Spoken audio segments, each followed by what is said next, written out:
Hello, everybody. My name is Joel Filderman, and welcome to the Dog Trainers Connection. I am not a dog trainer, but these other people you see here are. We get together, we discuss a topic, come up with some thoughts, some ideas, sometimes some answers, but we always have an interesting discussion. And for today's topic, well, Bonnie, that's your topic. And it's a topic that's very much in the news these days, and that is separation anxiety. So go ahead, Bonnie. Well, it is in the news and everybody's talking about it and about people being home so much during the pandemic and then maybe going back to work. And what's going to happen to all the dogs that were adopted out? Are they going to go back to the shelter? Are people going to be able to deal with the issues that come up? And I know from my past experience of working a certain protocol with separation anxiety clients, it takes work, the one that I used anyway, or just a commitment from the owners to do certain things. And, um, people are stressed, which I'm sure is affecting the dogs as well. And are they going to be able to pull it together to do what they need to do to desensitize their dogs to their leaving, working through the triggers that of their leaving, just doing any training. Because I know with the protocol that I was using, which was Roger Abrantes', Mm-hmm.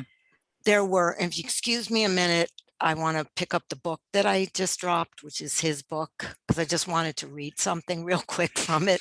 Be right back.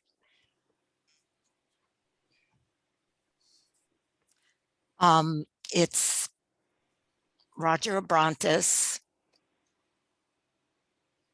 Dogs Home Alone, Mm-hmm.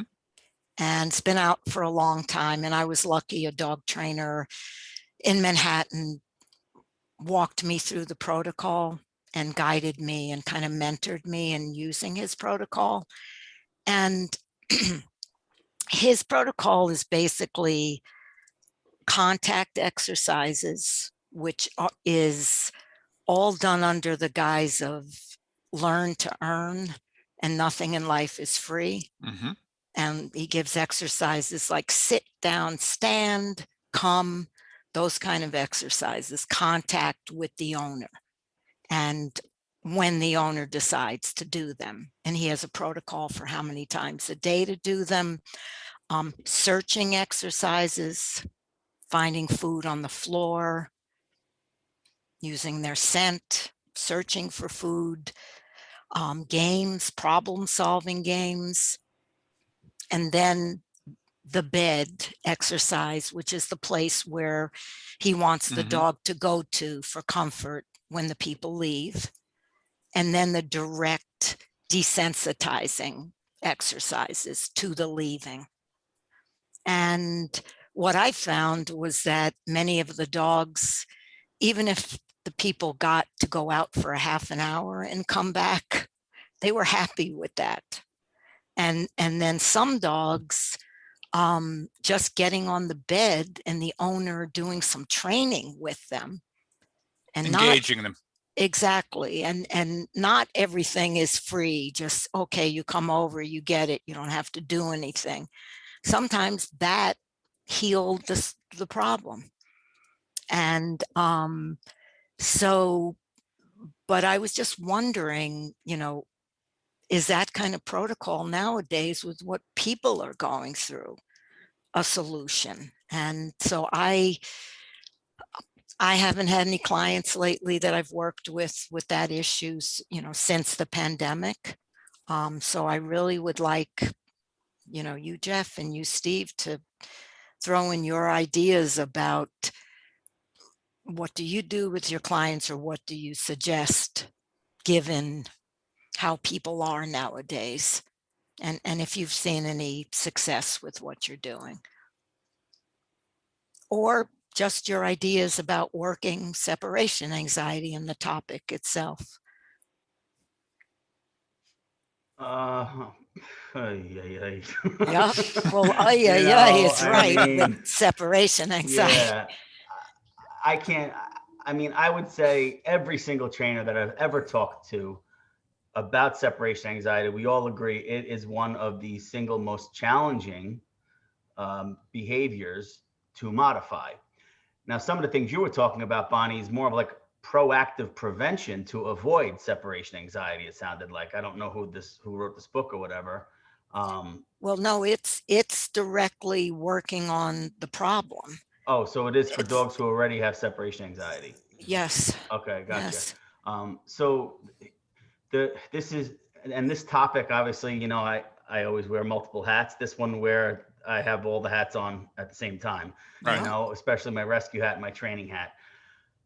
I don't know the statistics on it, but I know a lot of dogs get surrendered specifically Hmm. because of symptoms associated with separation anxiety. And when I say symptoms associated with separation anxiety, the result of the anxiety materializing when the owners leave, chewing, defecating, self mutilation, all that kind of stuff, right? Sure. Mhm. Um, so, you know, if a dog doesn't have separation anxiety and develops separation anxiety, it's the owner's fault. There is no other way to put it. Okay. If you have a Mhm. stable dog and they develop this separation anxiety, something either didn't occur or should have occurred, right? Like proactive or a positive association to crate training, which is usually the biggest cause of anxious behavior starting in the crate and then carrying outside the crate because people don't utilize crates or introduce them properly. If think Mhm. about everybody you've ever talked to who crates their, when do you crate your dog? Oh, at night when we go to sleep and when we leave. I mean, so I don't care how many freaking hot dogs you throw in there, Mm. that crate is associated with your departure, Yep. right? So, there is some level of utilizing and introducing crates properly. I think underutilizing crates is an issue for the symptoms, not necessarily to modify the behavior, right? Because, I mean, I Mhm. believe that through any behavior modification protocol, there is some level of managing the behavior while you're modifying it, right? You got to manage it. You got to stop the bleeding before you can put the stitches in, so to speak, Hmm. right? Sure. So if a dog is destroying the house, Good point. right, and they're not crating the dog, like, all right, first, let's find a safe, number one, a safe way to confine the dog, right? And let's start creating this positive association with that confinement, whether it's a crate or a gate in the kitchen or some kind of area where we can limit the dog's access to other areas of the house. Mhm. Again, that's probably part training hat, part rescue hat, because dog chews on the dining room chair, they're that much closer to a shelter. Mm. Okay. And Sure. I mean, I could tell you just from working with rescue dogs, owners are a little more open to crate training nowadays than they were back in the day, I think.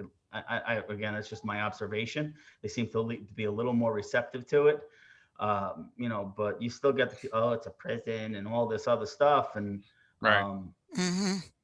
it's, I am a huge proponent of crate training. I can tell you right now, the last 3 months alone, right? And I've had obviously since I moved down from Jersey, I don't know, maybe 600 dogs have come through here over the past 6 years. And I don't know what I haven't done any statistical analysis, but I would say 25% of them had no crate training at all. So Hmm. I was left to honestly deal with it, for lack of a better phrase.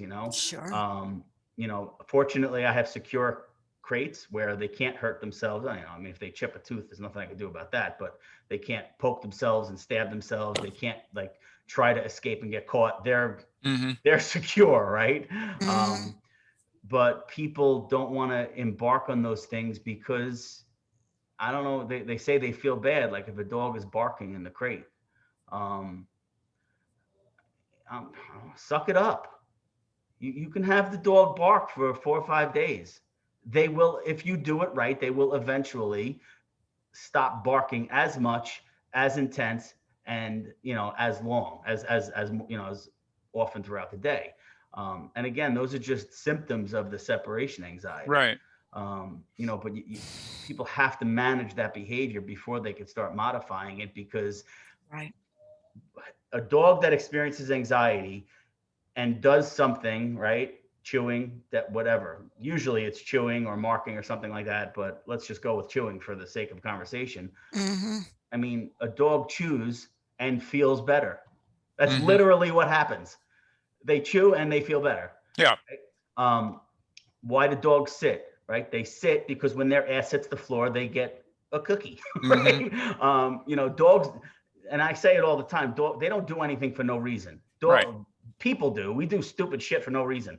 Dogs, they do everything for a reason. And when we look at Hmm. behavior, they are going to do things that suit their needs, right? They're going to perpetuate behaviors that they deem successful. Hmm. So chewing is not a successful behavior to humans, but it is to dogs. Hmm. So if we can't stop that behavior from happening, which is, I shouldn't say behavior, I really believe it's a symptom of the, the Hmm. anxiety. But so I really believe confining is really an important tool to start managing that behavior, because people don't want to hear this, but and whether dog trainers or dog owners are watching this, if you can't confine the dog, they are going to get hurt, or they're going to go to a shelter and probably half of them will die, just because somebody didn't want to deal with barking or maybe some urinating in the crate or something, right? Or they didn't want to take the time to introduce the crate properly, or they felt bad, right? That's usually the big one. They Hmm. feel bad. And I don't know. I don't know how you could feel bad about creating a dog, but 5 years down the road, you dump it at a shelter and it gets killed. Like, because you feel bad. And I mean, this isn't a crate training video, but I mean, I Yeah, think, well, and you're seeing what. yeah, I think anyone who doesn't crate train their dogs early on are doing them a great disservice that hopefully they never learn about, right? But we can't project if our dogs need medical attention. Where are they going to be? They're going Hmm. to be in a 3 by 3 foot stainless steel cage in a vet's office. That's where they're going to be. If they're not used to confinement, it's going to make a stressful environment even more stressful, Hmm. right? Yeah. Utilizing the crate for crate training when people are home is the single most important aspect of making sure there's dissociation between separation and crating, right? People have to utilize the crate when they're home, right? That along with all the other gazillion things that we do to make creating a positive association. Right. Um, Greeting. Stop saying hello to your friggin' dogs when you walk in the door. Holy shit. They're happy enough to see you. Do you really need to validate that stimulated state of mind? And granted, maybe you want your dogs neurotic and crazy, but positive reinforcement, the reason why we love it so much and the reason why it works so damn well is because when dogs get a reward for a behavior, they will reproduce that Hmm. behavior. Most importantly, they will get better at it. So Hmm. when your dog is flying at you, oh my God, hello, you are literally creating an insane animal. Hmm. And they don't need to know that you're going to ShopRite. They don't need to know that you're just going to the store, you'll be right back, right? Because you're sweet talking them. What the I'm sorry, you know how I get. And Jeff, and But Jeff, the also what you're saying is that, dog trainers or people who exercise their dogs before they go to work, have a dog walker come in, take them out, uh, come home aren't coming home at 9 o'clock at night with the dog there for 8 hours. Those dogs are going to be okay, because you can even mess them up a little bit by going crazy, but they're not going to be, I don't think, that real separation anxiety dog that's chewing like crazy. That you're giving them outlets, you're taking care of their needs more. I mean, they may have some home alone issues, but not to the extreme where the person's going to be thrown out of their apartment, or you know barking all day, neighbors here. I think people just don't understand the needs of their dogs. And that, if, like you said, crate training, yes, get them used to things, the exercise, the sniffing games, the engagement with the owner, the nothing in life is free protocols. And It, that's it, all well and good. And we can run our but, dogs 64 but, miles. If they never learned how to be alone, it doesn't matter. Hmm. right, It right. doesn't matter, right? And I watch my Yep. dogs through the camera. I know they have separation anxiety. They're not doing anything wrong, but I know they would prefer I'm home with them. I Sure. know that. Right. They're I'm stressed watching because them, you're not there. Yeah. right? I mean, they love us, we love them, right? Yep. It's the severe cases of the anxiety that I think is what why we're talking about this. And we talked about this last year, whether it was during a forum or offline. Hmm. God, I hope, what are we going to see a year from now with Yes. all these Right. COVID puppies, right? So, Yes. Hmm. I'm sorry, I'm rambling. Steve, No, chime no. in, man. Yes, Steve. Well, just to go back to like square one, right? They, from a kind of a science place, right? Separation anxiety is part of the attachment complex. Right? You can't be separation anxious if you're not attached, Mm. right? So, that's all one big story. So Hmm. I have all kinds of feelings about the engagement. So if you're going to play the you do this for me to do this for you, Hmm. um, that sets up, a leadership thing. Always good, but I worry about, it's the contact is in part the problem. You can't be overly attached if you're not constantly doting over your dog, you know. So that's a very tricky thing. Like, so I'm on board with, like, the exercise could be ridiculous because you a lot of people try that before they leave for work. They run the dog, and so the dog's wheels are spinning and no place to go when they walk out the door. Hmm. That doesn't solve the problem. It's, Hmm. again, more contact, whole lot of fun for the dog, and then you walk out on them. I mean, I don't see where that exercise is in any way, shape, or form helpful in a case like this. The the job is the dog needs to learn how to be comfortable with being left alone. It's a simple way of saying it, right? Hmm. Um, yeah, I'm 100% on board with the crate. I go through the process and all that. I mean, and I'm really careful now in the past year and a half or so to really try to, and of course the dog's never going to say, but just from experience alone, I have to make a determination as to what is attention seeking behavior, demanding attention seeking behavior Hmm. versus a truly separation anxious dog. So, a lot of these dogs that are not Hmm. crated enough when people are home and all that, when they do put them in the crate, they can't seem to walk out of the room because the dog like pitches a bitch about it and goes screaming. And I'm like, really? Really? I'm going to start to treat this like separation anxiety? I don't think so. You know, Mm. I'm going straight for shut up. You know, you're not doing that. And I'm really careful about how I go about that because I don't really need my dog owners creating conflict in a relationship with a new puppy. But at the same time, I'm really not cool with letting a puppy like get off with this screaming thing either, Hmm. because what you end up with is a totally stressed out dog from like their desire to like make it work, all that, and it's not going Hmm. to happen. But I don't want to leave the dog in that kind of frenzy, so Yeah. I use first, I go through the hot dog story. I train him to run in the crate on a cue. I don't close the door when I'm training that exercise. One thing has Hmm. nothing to do with the other. When it's time to put him in, I have my owner put the puppy in the crate. If the puppy starts going to be one of these nonsensical, going to go crazy dogs, I just cover him up, like a bird cage. And if they can't visually see the owner, so they can bat their eyelashes at him and scream at him like you're killing me, a lot of puppies just shut up right then and there, and that's that. I have run long lines. I just clip it to the front of the crate, which is covered. And if I'm in the kitchen and the dog's in the other room carrying on, I start pulling the rope. That crate starts moving on the floor. It's like that dog's in a crate that's now moving, and you want to see how fast they stop barking when all of a sudden they're kind of moving like a train. They don't see the owner do it. They don't. The owner's not saying anything, Mm. and it's a consequence of the carrying on. Period. It's not about the owner and the dog. It's about you need to be quiet if you don't want to disrupt your life Mm. in this crate. Or I have people sit in a chair right next to the crate, because you can't walk there and do anything, because as soon as you start stepping up, they know. They know. I don't want them to know. So sometimes what I'll do is I'll cover them up and I'll just quietly sit in the chair right next to the crate. That's covered. And if they start their nonsense because they truly believe they're alone and yada, yada, yada, I just like a boom right on the top of the crate. That's it. I didn't say it. You didn't see me. God did it for making noise. Shut up.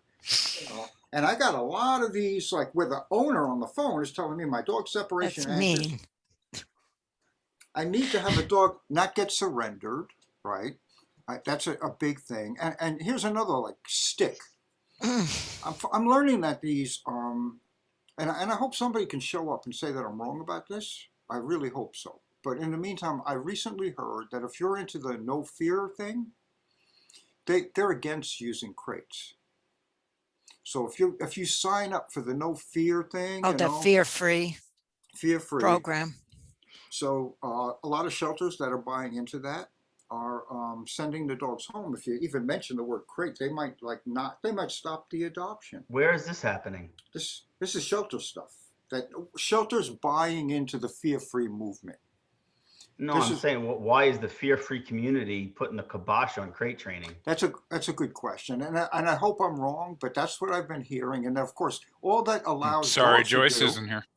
All right, all that allows is for dogs to have freedom to misbehave, and that's not healthy because, like Jeff says, you practice bad behavior, you get good at it. So, it's crazy to let them leave them to their own device and make these mistakes. And I mean, over all these years I've been around, I have walked myself, honest to God, through holes in sheetrock walls that all I had to do was duck to get through from one room to another, done in a single day. I had an Akita case years ago. The dog first of all, mangled the cage, and then ate the front door of the home, an solid oak door. And they came home, and a good part of that door was missing, and that Akita was lying on the front lawn. Oh my God. Waiting for them to come home. I have numerous cases of escape behavior being tied to separation anxious dogs, where they break through the window every day, broken glass, cut up dog. Wow. So it can get like amazingly ugly. So if you're gonna go at it, then you better get the right crate if you're gonna do the crate thing, because you can't have a dog like getting like stabbed with wire. So you got to get a heavy duty crate if you got a dog like this, and you got to put in the time to teach it to go to the crate in the most positive possible way. And to where you see the dog with the crate door open, the dog elects to go in the crate and lie down. It's not not a command, it's a making it suitable for the dog. Really, Steve, do you recommend drugs for a case like that, or not necessarily? For the serious, really, I hate to put this label on some dogs, but with a nerve bag, sometimes the drugs are extremely helpful. And there are some cool statistics about, they're not cool if you have the dog, but so they suggest that dogs that are separation anxious are likely, as they get older, to become thunderphobic. So that whole, the ability to not be able to have the nerve threshold to deal with departures also can bleed into all kinds of other areas, sound sensitivity, this, that, and the other thing. So it's a lot about the character of some dogs, because we know there are some dogs, you go to work, they're like, see ya, so what? Yeah. Right? And then there are the other ones, it's like you can't even walk around the house without them breathing on the back of your legs. So, and some of it's about the dog, not necessarily about what you've done. Or you can have a dog that, I personally, years and years ago when I was in Los Angeles, I adopted a dog from the shelter in LA. I was staying with my uncle. I put the dog in his house, went out to dinner, came back, and the dog was on his front lawn. She ripped up his couch and busted through the window, broke the screen, the whole thing, and was on. I had this dog for like 2 hours before we left. 2 hours. This dog did not leave the property. It waited for me to come back. Now that's a pretty sensitive dog. You would think a beagle would have busted out and run away. This was a shepherd. He busted out and waited. So, but a fascinating thing, I'll never forget it so long as I live. Some dogs are so sensitive and they attach. You give them a kind touch, and that's it. They are like Velcro to your skin. So you got to know like who you're dealing with here. And if you've got one of those dogs, you might feel compelled to really want to like soup it up. But the more attached they become, the more difficult it is to be comfortable with being left. So if you got a crateable dog and it's comfortable, you've got a tool. And even if the dog never really gets past it, the crate in itself becomes a comfort zone for the dog. So A, it keeps them safe. B, quiet, as long as they're comfortable. And you don't see any of those manifestations of true separation anxiety. Horrible destructive behavior, constant elimination problems, excessive vocalization, chewing themselves, getting lip granulomas on every joint. I mean, it's really, it gets mighty ugly. I've used a thunder shirt on a couple of dogs with actually some success. I thought it was voodoo, but honestly, I've had some success with them tightening up some nervous dogs. So, there's a lot of ways to go, but I feel that the not understanding the idea of, or, you talk about Abrantes, there's a book we can talk about. Nicholas Dodman wrote the book called The Dog That Loved Too Much. It's same basic idea. I don't agree with all of his strategies for getting through it, because he's another one of those exercise training. I find training the most bonding possible thing. So if I'm trying to get a dog to be comfortable with not having to be near me every minute, I don't put a lot of effort into training the dog until I solve that, because I'm trying to not be on top of this dog too much with my treats, because, a dog, you break out some chicken and you got a real good friend real quick, And so, it's like, all right, we're done now. And the dog's like, I'm not really full yet, So, that's a good point. It's such a, depending on the dog, the owner, the trainer, it's such a, but that's a really good point, Steve. So if you engage too much and the dogs, then it's going to keep coming back to you for more. You're part of the problem, not part of the solution. And the dog walker coming in, since it's about arrivals and departures, right? Yeah. The dog walker walks in, dog's like, but that they have to turn around and walk out. It's a whole new trauma.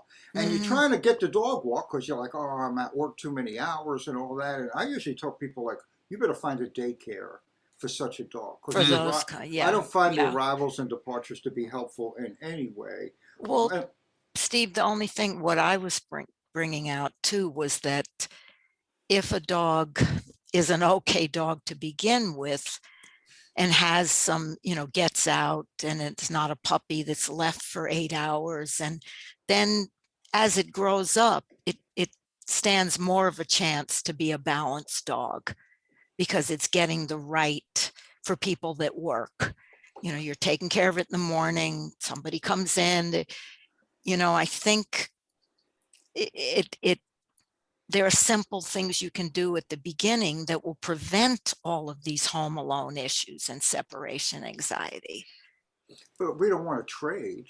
I don't want to drop my dog off automatically at daycare to prevent my dog from being worried about being alone. I definitely have to put effort into teaching the dog to be comfortable with being left. That doesn't mean the dog should be ignored, because I mean with a person coming and going, you go out to dinner at night, come back in 2 hours, getting the dog used to that, and whether it's in a crate or not.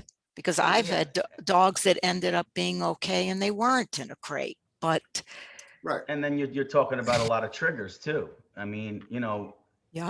Picking up keys. They know that if we pick up the leash, they'll pick up real fast what's going on. And the same thing if you pick up your keys, or if you pick up a purse, or if it's cold out and you put a jacket on. Put a jacket or a hat. If you're putting a jacket or a hat or something, going. and there's no leash in your hand, the anxiety's already starting, because they're not stupid. They know what's going on. So I'll tell clients the same thing. You got to change up your routine, do all those things so there's no consistent, trigger, kind of like dogs that go crazy with the doorbell. I'll have my clients ring their doorbell. You know, I'll have them record it and ring the doorbell randomly throughout the day, pay no mind to the dog. At some point, habituation takes place, and the dog just hears the doorbell is just part of the environment, right? That's the goal. It doesn't always happen, but that's the goal. Yeah. Right? Yeah. So triggers, you know, we want to change The up triggers. routine. You know, how many times?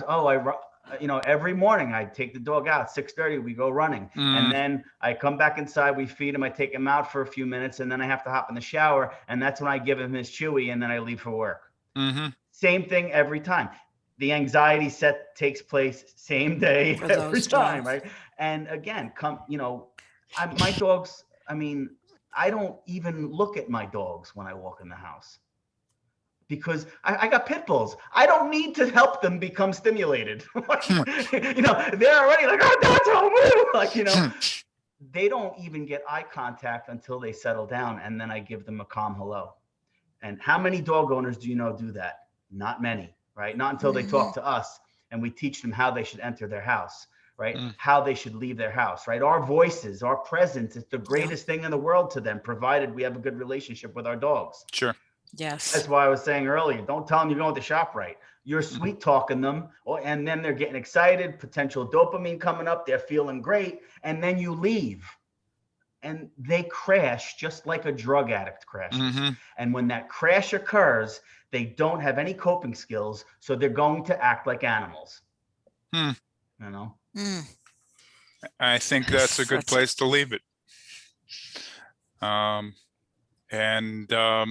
It definitely was a very interesting discussion. Thank you. And thank you for bringing up the topic, Bonnie, and thank you, trainers. And thank you all for watching.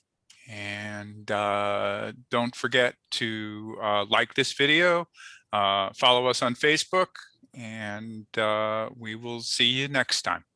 Thanks a lot, folks. Bye-bye.